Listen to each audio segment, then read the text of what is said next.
اعوذ باللہ من الشیطان الرجیم بسم اللہ الرحمن الرحیم وبہ نستعین۔ الحمدللہ، آج ہماری گفتگو مقصد اول میں ہے۔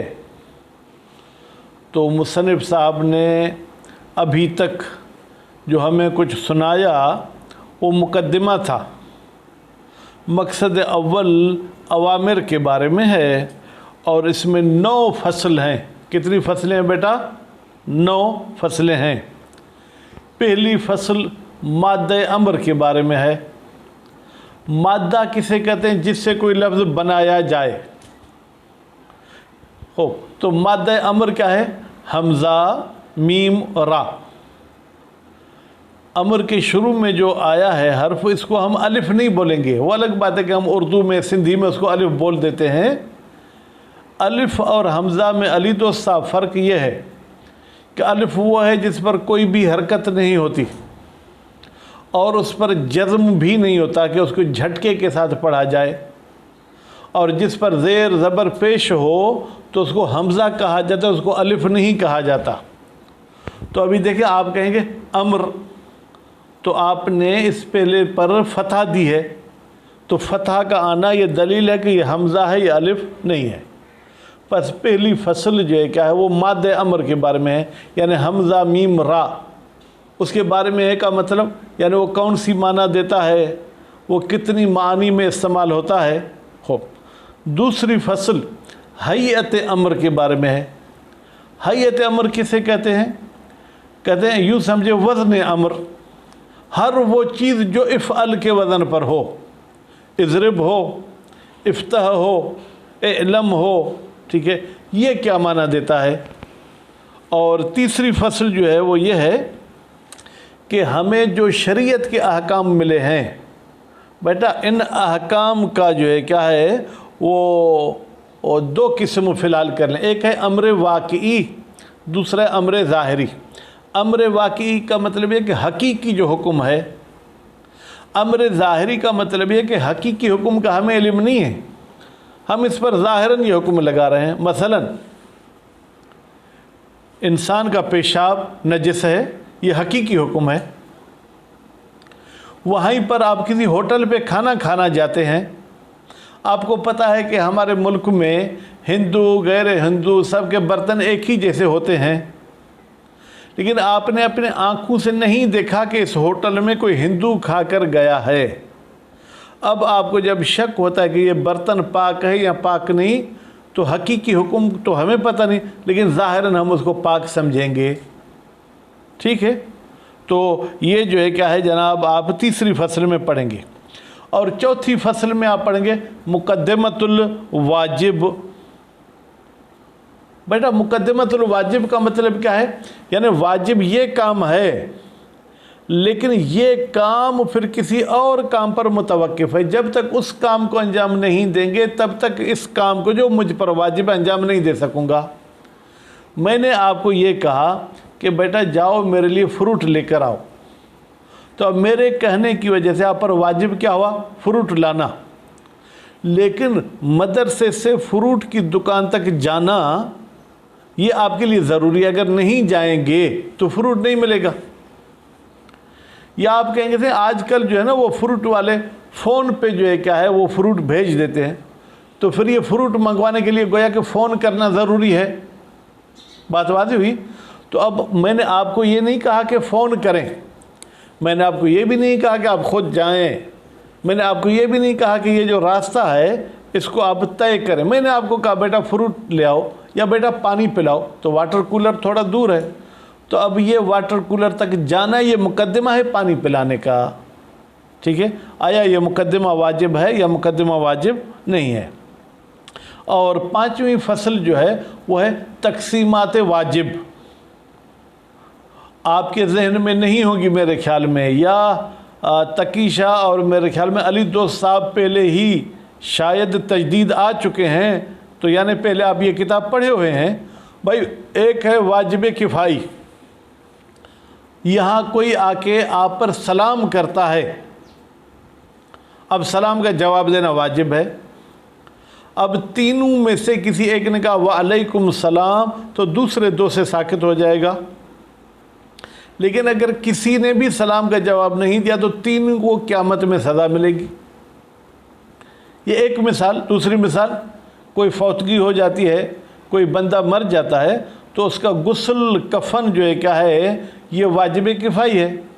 اگر کسی ایک مولوی صاحب نے وہ انجام دے دیا تو دوسروں سے ساکت ہو جائے گا، اگر کسی نے بھی انجام نہیں دیا تو گناہ گار۔ تو اب ایک واجب کفائی، پھر دوسرا ہے واجب عینی، وہ ہر ایک پر واجب ہے۔ مثلا نماز فجر علی دوست نے پڑھی، بہلول سے ساکت نہیں ہوگی، بہلول نے پڑھی تقی شاہ سے ساکت نہیں ہوگی، بلکہ ہر ایک کو انجام دینا ہوگا۔ پھر ایک واجب تعیینی، ایک ہے تخییری، پھر ایک واجب ہے جو ہے نفسی، ایک واجب غیری۔ تو انشاءاللہ سب اپنی جگہ پہ پڑھیں گے۔ اب اگر میں تمام کی وضاحت آپ کو بتاؤں تو آپ بھی پریشان ہوں گے۔ چھٹی فصل وہ یہ ہے کہ اگر میں آپ کو کسی چیز کا امر کرتا ہوں تو آیا یہ امر تقاضا کرتا ہے کہ اس چیز کے ضد سے آپ کو نہیں ہو گئی؟ میں نے آپ کو کہا جاگو، یعنی آپ پر جاگنا کیا ہے؟ واجب۔ کیا یہ جاگو کہتا ہے کہ نیند نہیں کرو؟ یا نیند کے بارے میں یہ کچھ نہیں کہتا؟ میں نے آپ کو کہا کہ میری طرف دیکھو، کیا یہ جو میں نے آپ کو کہا میری طرف دیکھو، یعنی یہ آپ کو نہیں کر رہا ہے کہ آپ کسی اور طرف مت دیکھو، یا ایسا نہیں ہے؟ اور اس کے بعد جو ہے کہ ساتویں فصل نسخ الوجوب،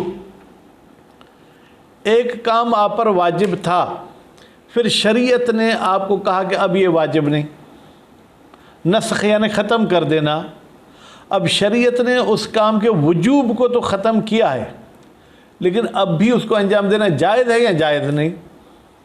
مثال کے طور پر پہلے یہ تھا کہ آپ بیت المقدس کی طرف منہ کر کے نماز پڑھو، اور پھر شریعت نے کہا کہ خانہ کعبہ کی طرف منہ کر کے نماز پڑھو۔ پہلا حکم بیت المقدس والا کیا ہو گیا؟ ختم ہو گیا۔ کیا اب اس کی طرف منہ کر کے نماز پڑھیں تو واجب تو نہیں ہے، لیکن جائز ہے یا جائز نہیں ہے؟ ٹھیک۔ اور آٹھویں فصل یہ ہے کہ امر کے ذریعے امر کرنا کسی کام کا، یہ کس پر دلالت کرتا ہے؟ میں نے کہا تقی شاہ، بہلول کو امر کرو کہ وہ مجھے پانی پلائے۔ میں نے ڈائریکٹ بہلول کو نہیں کہا، میں نے تقی شاہ کو امر کیا، میرے امر کے ذریعے تقی شاہ نے بہلول کو امر کیا ہے۔ اور نویں فصل یہ ہے کہ ایک چیز کا آپ کو امر کیا گیا، پھر اسی چیز کا دوبارہ امر کیا گیا۔ الامر بعد الامر، امر کے بعد امر کرنا، یہ کس پر دلالت کرتا ہے؟ آیا دوسرا امر پہلے امر کی تاکید کرتا ہے؟ اگر تاکید کرے گا تو اس کا مطلب ہے کہ ایک ہی مرتبہ مجھے یہ کام کرنا ہے۔ میں نے کہا بیٹا علی دوست پانی پلاؤ، پھر میں نے کہا بیٹا علی دوست پانی پلاؤ، تو دو مرتبہ پانی پلانا ہے یا ایک مرتبہ؟ اگر ہم کہیں گے ایک مرتبہ پلانا ہے تو یعنی دوسرا امر تاکید ہے پہلے امر کی، اور اگر کہیں گے دو دفعہ پلانا ہے تو یعنی دوسرا امر پہلے امر کی تاکید نہیں بلکہ تاسیس، یعنی وہ ایک بنیاد رکھ رہا ہے ایک نئے کام کی۔ بات واضح ہو گئی؟ خیر، یہ تو فہرست تھی، اور پھر ماد امر کی طرف چلتے ہیں۔ فرماتے ہیں کہ حمزہ میم را یہ دو معنی دیتا ہے، ایک شیء کی معنی دیتا ہے یا کام کی معنی میں ہے، اور دوسرا طلب کی معنی میں ہے۔ طلب یعنی ایک دوسرے سے چاہتا ہے کہ یہ کام کرو، ٹھیک ہے۔ فرماتے ہیں کہ یہ دو معنی جو دیتا ہے تو ہم اس کو کیا کہیں گے؟ ہم اس کو مشترک کہیں گے۔ مشترک کی تعریف آپ کے ذہن میں ہوگی، یعنی ایک لفظ ہو اور اس کی معنی دو یا دو سے زیادہ ہو۔ اگر ایک ہی مرتبہ میں نے لفظ وضع کیا سب معانی کو ذہن میں رکھ کر تو یہ مشترک معنوی ہے۔ اگر ہر معنی کے لیے میں نے الگ الگ لفظ وضع کیا تو یہ مشترک لفظی ہے۔ تو فرماتے امر بھی مشترک لفظی ہے ان دو معنی میں۔ کہتے ہیں آپ کے پاس دلیل کیا ہے کہ یہ مشترک ہے؟ فرماتے ہیں کہ وہ امر جو شے یا فعل کی معنی میں آتا ہے اس کی جمع امور کے وزن پر آتی ہے، اور وہ امر جو طلب کی معنی میں اس کی جمع اوامر کے وزن پر آتی ہے۔ پس جمع کا وزن مختلف ہونا یہ دلیل ہے کہ یہ لفظ ایک معنی کے لیے نہیں بلکہ اس کی کئی ساری معنی ہیں۔ بات واضح ہو گئی؟ ابھی چلتے ہیں عبارت کی طرف۔ المقصد الاول، پہلا مقصد، فی الاوامر، بیٹا کس کے بارے میں ہے؟ اوامر کے بارے میں ہے۔ وفیہ فصول، فیہ کی ضمیر کہاں جائے گی؟ اس مقصد اول کی طرف۔ اس مقصد اول میں 9 فصول، 9 فصل ہیں۔ الفصل الاول، پہلی فصل، فی مادۃ الامر، مادہ امر کے بارے میں ہے۔ الفصل الثانی، دوسری فصل، فی حیۃ الامر، حیۃ امر کے بارے میں ہے۔ الفصل الثالث، تیسری فصل، فی اجزاء امتثال الامر الواقعی، آیا کافی ہے، مجزی ہے، ٹھیک ہے جناب، امر واقعی اور امر ظاہری۔ مجزی ہونے کا مطلب یعنی اسے پھر ڈبل انجام دینے کی ضرورت نہیں ہے۔ الفصل الرابع، چوتھی فصل، مقدمۃ الواجب، واجب کا مقدمہ، و تقسیماتھا، اور پھر مقدمے کی بیٹا آپ کو کئی ساری اقسام بھی بتائیں گے۔ الفصل الخامس، فی تقسیمات الواجب، واجب کی تقسیمات کے بارے میں ہے۔ وہ الفصل السادس، اقتضاء الامر بشیء، جب کسی چیز کا امر آتا ہے تو وہ تقاضا کرتا ہے کس کی؟ النہی عن ضدہ، کہ اس شے کے ضد کی نہیں کی گئی ہے۔ الفصل السابع، ساتویں فصل، اذا نسخ الوجوب، جب واجب نسخ کیا جائے، ختم کیا جائے، فہل یبقى الجواز، پھر کیا اس کام کو انجام دینا جائز ہے یا جائز بھی نہیں ہے۔ المقصد الثامن، الفصل الثامن، 8ویں فصل، الامر بالامر، جب امر کے ذریعے امر کرتے ہیں بفعل، کسی کام کا، بھائی تقی بہلول کو کہو کہ مجھے پانی پلائے، خوب، امر بذالک الفعل، یہ گویا کہ ایسے ہے کہ جیسے بہلول کو خود استاد نے امر کیا کہ مجھے پانی پلاؤ۔ الفصل التاسع، 9ویں فصل، الامر بشیء، کسی چیز کا امر ہو، بعد الامر بہ، پہلے بھی اس چیز کا امر ہو چکا تھا، اس کے بعد پھر دوسرا امر آئے، تاکید، تو یہ دوسرا امر پہلے امر کی تاکید ہے، یعنی کام کو ایک ہی مرتبہ انجام دینا ہے۔ جیسے ہم کہتے ہیں ضرور بضرور یہ کام ہو، تو یہ پہلا ضرور اور دوسرا ضرور ایک دوسرے کی تاکید ہیں۔ او تأسیس، یا امر بالامر جو ہے کیا ہے بیٹا؟ یہ نہیں بلکہ امر بعد الامر، یہ تأسیس ہے، یعنی ایک مرتبہ انجام نہیں بلکہ 2 مرتبہ انجام دینا ہوگا۔ الفصل الاول، پہلی فصل، فی مادۃ الامر، مادہ امر کے بارے میں ہے۔ وفیہ مباحث، پھر اس فصل میں چند مباحث ہیں۔ المبحث الاول، لفظ الامر مشترک لفظی، یہ لفظ امر جو ہے بیٹا یہ مشترک لفظی ہے، یعنی کیا؟ اس کی مختلف معنی ہیں، ہر معنی کے لیے الگ الگ وضع کیا گیا ہے۔ ان لفظ الامر مشترک لفظی، بھائی لفظ امر جو ہے وہ مشترک لفظی ہے، بین معنیین، 2 معنوں کے درمیان۔ وہ کون سے؟ الطلب، ایک تو طلب کرنے کی معنی میں ہے، والفعل، اور دوسرا کام کی معنی میں، کام کہیں شے کہیں۔ وَإِلَيْهِمَا، اور ان 2 معنوں کی طرف، یرجع سائر المعانی، بعض نے امر کی 5 معنی بیٹا کی ہیں۔ اگر اصول فقہ کی آپ زحمت کر کے دیکھیں، کہتے ہیں وہ جتنی بھی معنی ہے نا، یا وہ طلب کی قسم ہے یا فعل کی قسم ہے، الگ وہ معنی نہیں ہے۔ التی ذکرہا اہل اللغت، جن معنی کو ذکر کیا ہے کس نے؟ اہل لغت نے۔ بیٹا ان معنی میں سے ایک معنی کیا ہے؟ کسی کو عاجز بنانا، بے بس بنانا۔ مثلا اللہ تعالیٰ نے فرمایا فَأْتُوا، تم اس قرآن جیسی کتاب لے آؤ، کیا ان پر واجب ہے قرآن لے آئیں؟ بلکہ اللہ تعالیٰ ان کو کہتا ہے تمہارا بس ہی نہیں چلتا، تم بے بس ہو، ایسی قرآن نہیں لاؤ گے۔